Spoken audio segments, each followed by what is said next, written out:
رب اشرح لی صدری ویسر لی امری واحلل عقدۃ من لسانی یفقہوا قولی اعوذ باللہ من الشیطان الرجیم بسم اللہ الرحمن الرحیم۔ السلام علیکم۔ سورۃ التکاثر نام، پہلی آیت کے لفظ التکاثر کو اس سورت کا نام قرار دیا ہے۔ زمانہ نزول، ابو حیان اور شوکانی کہتے ہیں کہ یہ تمام مفسرین کے نزدیک مکی ہے، اور امام سیوطی کا قول ہے کہ مشہور ترین بات یہی ہے کہ یہ مکی ہے۔ موضوع اور مضمون، اس میں لوگوں کو اس دنیا پرستی کے برے انجام سے خبردار کیا گیا جس کی وجہ سے وہ مرتے دم تک زیادہ سے زیادہ مال و دولت اور دنیوی فائدے اور لذتیں اور جاہ و اقتدار حاصل کرنے اور اس میں ایک دوسرے سے بازی لے جانے اور انہی چیزوں کے حصول پر فخر کرنے میں لگے رہتے ہیں، اور اس ایک فکر نے ان کو اس قدر منہمک کر رکھا ہے کہ انہیں اس سے بالاتر کسی چیز کی طرف توجہ کرنے کا ہوش ہی نہیں ہے۔ اس کے برے انجام پر متنبہ کرنے کے بعد لوگوں کو یہ بتایا گیا ہے کہ یہ نعمتیں جن کو تم یہاں بے فکری کے ساتھ سمیٹ رہے ہو، یہ محض نعمتیں ہی نہیں بلکہ تمہاری آزمائش کا سامان بھی ہیں۔ ان میں سے ہر نعمت کے بارے میں تم کو آخرت میں جواب دہی کرنی ہوگی۔ بسم اللہ الرحمن الرحیم۔ سورۃ تکاثر مکی ہے۔ بسم اللہ الرحمن الرحیم۔ الہاکم التکاثر، تم لوگوں کو زیادہ سے زیادہ اور ایک دوسرے سے بڑھ کر دنیا حاصل کرنے کی دھن نے غفلت میں ڈال رکھا ہے، ہلاکت میں ڈال رکھا ہے۔ حتیٰ زرتم المقابر، یہاں تک کہ اسی فکر میں تم لب گور تک پہنچ جاتی ہو، یعنی قبروں تک پہنچ جاتی ہو۔ کلا سوفا، ہرگز نہیں، ان قریب، تعلمون، تم کو معلوم ہو جائے گا۔ ثم کلا سوفا تعلمون، پھر سن لو، ہرگز نہیں، ان قریب تم کو معلوم ہو جائے گا۔ کلا لو تعلمون علم الیقین، اگر تم یقینی علم کی حیثیت سے اس روش کے انجام کو جانتے ہوتے، لترون الجحیم، تو تمہارا یہ طرز عمل نہ ہوتا، تم دوزخ دیکھ کر رہو گے۔ لترون الجحیم، تم دوزخ دیکھ کر رہو گے۔ ثم لترونہا عین الیقین، پھر سن لو کہ تم بالیقین، یقین کے ساتھ، بالکل یقین کے ساتھ اس سے دیکھ لو گے۔ ثم لا تسألن یومئذ عن النعیم، پھر ضرور اس روز تم سے ان نعمتوں کے بارے میں جواب طلبی کی جائے گی۔ عن النعیم، نعمتوں کے بارے میں۔ اب پہلی آیت کی طرف چلتے ہیں۔ بسم اللہ الرحمن الرحیم، شروع اللہ کے نام سے جو بڑا مہربان اور نہایت ہی رحم کرنے والا ہے۔ الہاکم التکاثر، تم لوگوں کو زیادہ سے زیادہ اور ایک دوسرے سے بڑھ کر دنیا حاصل کرنے کی دھن نے، لالچ نے، تکاثر کثرت نے غفلت میں ڈال رکھا ہے۔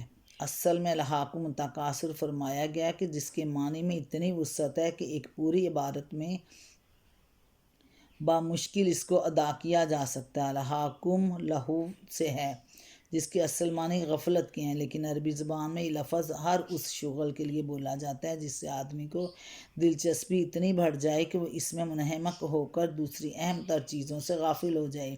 اس مادے سے جب الہاکم کا لفظ بولا جائے گا تو اس کا مطلب یہ ہوگا کہ کسی لہو نے تم کو اپنے اندر ایسا مشغول کر لیا کہ تمہیں کسی اور چیز کا جو اس سے اہم تر ہے ہوش باقی نہیں رہا۔ اس کی دھن تم پر سوار ہے، اس کی فکر میں تم لگے ہوئے ہو، اور اسی انہماک نے تم کو بالکل غافل کر دیا ہے۔ تکاثر کثرت سے ہے اور اس کے تین معنی ہیں۔ ایک یہ کہ آدمی زیادہ سے زیادہ کثرت حاصل کرنے کی کوشش کرے، دوسرے یہ کہ لوگ کثرت کے حصول میں ایک دوسرے سے بڑھ جانے کی کوشش کریں، تیسرے یہ کہ لوگ یہ ایک دوسرے کے مقابلے میں اس بات پر فخر جتائیں کہ انہیں دوسرے سے زیادہ کثرت حاصل ہے۔ پس الہاکم التکاثر کے معنی ہوئے تکاثر، تمہیں اپنے اندر ایسا مشغول کر لیا کہ اس کی دھن نے تمہیں اس سے اہم ترین چیزوں سے غافل کر دیا۔ اس فکر میں تصریح نہیں کی گئی کہ تکاثر میں کس چیز کی کثرت اور الہاکم میں کس چیز سے غافل ہو جانا مراد ہے، اور الہاکم تم کو غافل کر دیا کہ مخاطب کون لوگ ہیں۔ اس عدم تصریح کی وجہ ان الفاظ کا اطلاق اپنے وسیع ترین مفہوم پر ہو جاتا ہے کہ تکاثر کے معنی محدود نہیں رہتے، بلکہ دنیا کے تمام فائد و منافع، سامان عیش، اسباب لذت اور وسائل قوت و اقتدار کو زیادہ سے زیادہ حاصل کرنے کی سعی جہد کرنا اور ان کے حصول میں ایک دوسرے سے بڑھ جانے کی کوشش کرنا، یعنی دنیاوی لالچ میں ترقی کرنا اور آگے بڑھنا، ایک دوسرے سے مقابلے بازی میں لگے رہنا اور ایک دوسرے کے مقابلے میں ان کی کثرت پر فخر جتانا اس کے مفہوم میں شامل ہو جاتا ہے۔ اسی طرح جیسے فیکٹریاں بنا لیں، زیادہ سے زیادہ بنگلے کوٹھیاں بنا لیں، غفلت میں پڑ جانا، دنیاوی لالچ میں بڑھ جانا۔ اسی طرح لحاکم کے مخاطب بھی محدود نہیں رہتے، بلکہ ہر زمانے کے لوگ اپنے انفرادی حیثیت سے بھی اور اجتماعی حیثیت سے بھی اس کے مخاطب ہو جاتے ہیں۔ اس کا مطلب یہ ہو جاتا ہے کہ زیادہ سے زیادہ دنیا حاصل کرنے اور اس میں ایک دوسرے سے سبقت لے جانے اور بڑھ جانے اور دوسرے کے مقابلے میں اس پر فخر جتانے کی دھن افراد پر بھی سوار ہے اور اقوام پر بھی۔ اسی طرح لحاکم التکاثر میں چونکہ اس امر کی صراحت نہیں کی گئی کہ تکاثر نے لوگوں کے اپنے اندر منہمک کر کے کس چیز سے غافل کر دیا ہے، اس لیے اس کے مفہوم میں بھی بڑی وسعت پیدا ہو گئی ہے۔ اس کے معنی یہ ہیں کہ لوگوں کو اس تکاثر کی دھن نے ہر اس چیز سے غافل کر دیا ہے جو اس کی بنسبت اہم تر ہے۔ وہ خدا سے غافل ہو گئے ہیں، عاقبت سے غافل ہو گئے ہیں، اخلاقی حدود اور اخلاقی ذمہ داریوں سے غافل ہو گئے ہیں، حقداروں کے حقوق اور ان کی ادائیگی کے معاملے میں اپنے فرائض سے غافل ہو گئے ہیں۔ انہیں معیار زندگی بلند کرنے کی فکر ہے، اس بات کی کوئی فکر نہیں کہ معیار کس قدر گر رہا ہے۔ انہیں زیادہ سے زیادہ دولت چاہیے، اس بات کی کوئی پرواہ نہیں کہ وہ کس ذریعہ سے حاصل ہوتی ہے۔ انہیں عیش و عشرت اور جسمانی لذتوں کے سامان زیادہ سے زیادہ مطلوب ہیں اور اس ہوس رانی میں غرق ہو کر وہ اس بات سے پھر بالکل غافل ہو گئے ہیں کہ اس روش کا انجام کیا ہے۔ انہیں زیادہ سے زیادہ طاقت، زیادہ سے زیادہ فوجیں، زیادہ سے زیادہ ہتھیار فراہم کرنے کی فکر ہے اور اس معاملہ میں ان کے درمیان ایک دوسرے سے آگے نکل جانے کی دوڑ جاری ہے۔ اس بات کی فکر انہیں نہیں کہ یہ سب کچھ خدا کی زمین کو ظلم سے بھر دینے اور انسانیت کو تباہ و برباد کر دینے کا سر و سامان ہے۔ غرض تکاثر کی بے شمار صورتیں ہیں جنہوں نے اشخاص اور اقوام سب کو اپنے اندر ایسا مشغول کر رکھا ہے کہ انہیں دنیا اور اس کے فائدوں اور لذتوں سے بالاتر کسی چیز کا ہوش نہیں رہا۔ حتیٰ زرتم المقابر، یہاں تک کہ اسی فکر میں، اسی لگن میں، تکاثر کی غفلت میں تم لبِ گور تک پہنچ جاتی ہو، مقابر تک پہنچ جاتی ہو، یعنی تم اپنی ساری عمر اسی کوشش میں کھپا دیتے ہو اور مرتے دم تک یہ فکر تمہارا پیچھا نہیں چھوڑتی۔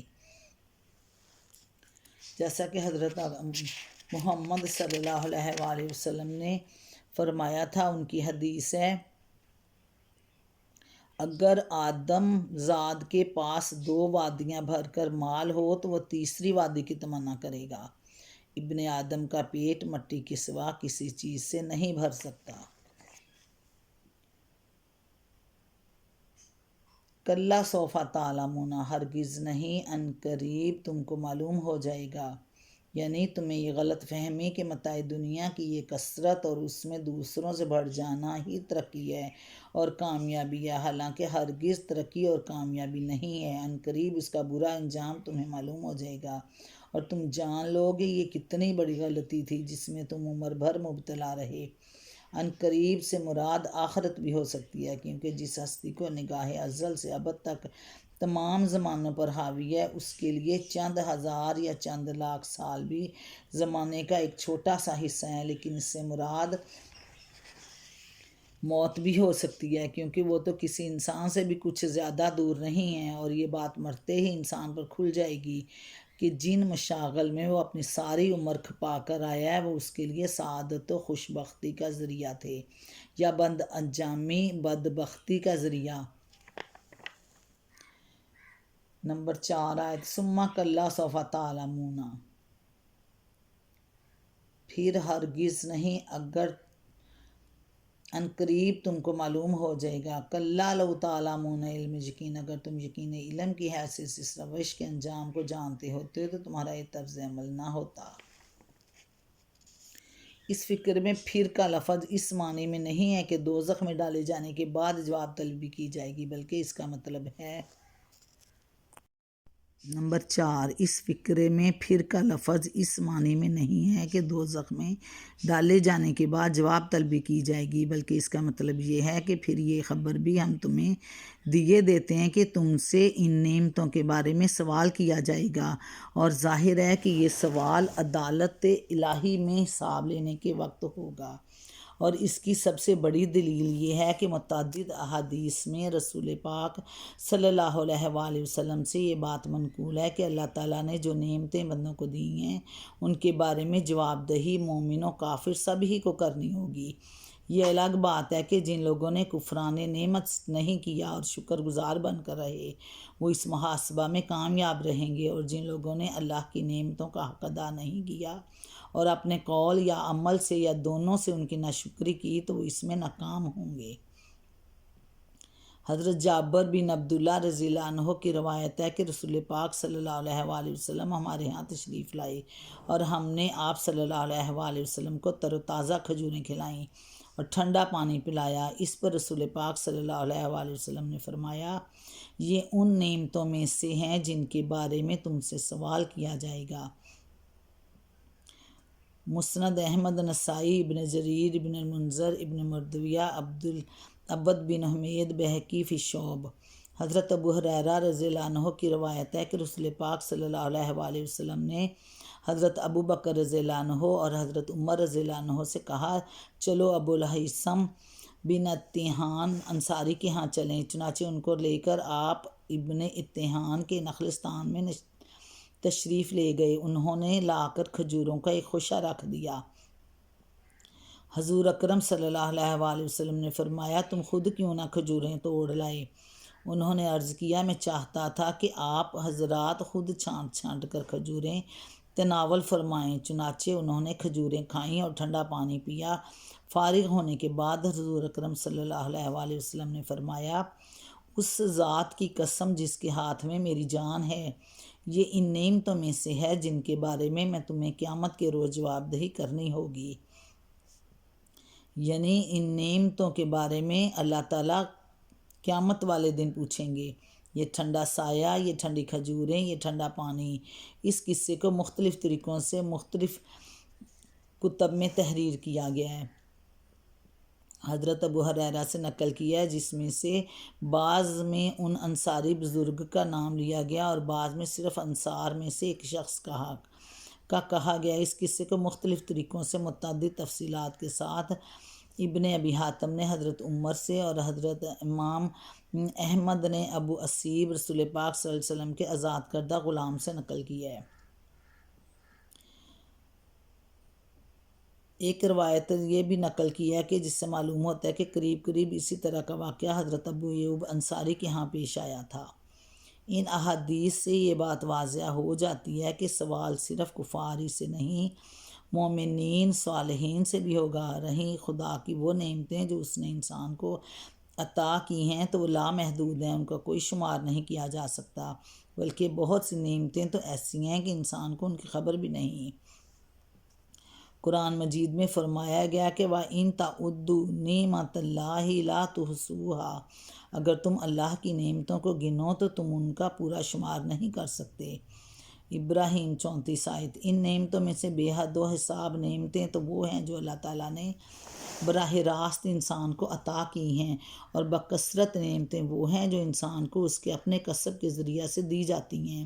انسان کے کسب سے حاصل ہونے والی نعمتوں کے متعلق اس کو جواب دہی کرنی پڑے گی کہ اس نے ان کو کن طریقوں سے حاصل کیا اور کن راستوں میں خرچ کیا۔ اللہ تعالیٰ کی براہ راست عطا کردہ نعمتوں کے بارے میں اسے حساب دینا ہوگا، ان کو اس نے کس طرح استعمال کیا، اور مجموعی طور پر تمام نعمتوں کے متعلق اس کو بتانا پڑے گا کہ آیا اس نے اس امر کا اعتراف کیا تھا کہ یہ نعمتیں اللہ کی عطا کردہ ہیں، اور ان پر دل، زبان اور عمل سے اس کا شکر ادا کیا تھا، یا یہ سمجھا تھا کہ یہ سب کچھ اس کی اتفاقاً مل گیا، یا یہ خیال کیا تھا کہ بہت سے خدا ان کے عطا کرنے والے ہیں، یا یہ عقیدہ رکھا تھا کہ یہ ہیں تو خدا کی ہی نعمتیں، مگر ان کے عطا کرنے میں بہت سی دوسری ہستیوں کے بھی دخل ہے، اور اس بنا پر انہیں معبود ٹھہرا لیا اور انہیں کے شکریہ ادا کیے تھے۔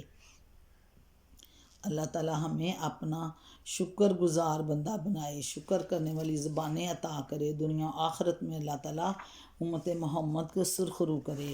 ربنا آتنا فی الدنیا حسنۃ وفی الآخرۃ حسنۃ وقنا عذاب النار، رب اجعلنی مقیم الصلاۃ ومن ذریتی ربنا وتقبل دعا، ربنا اغفر لی ولوالدی وللمؤمنین یوم یقوم الحساب۔ اللہ حافظ۔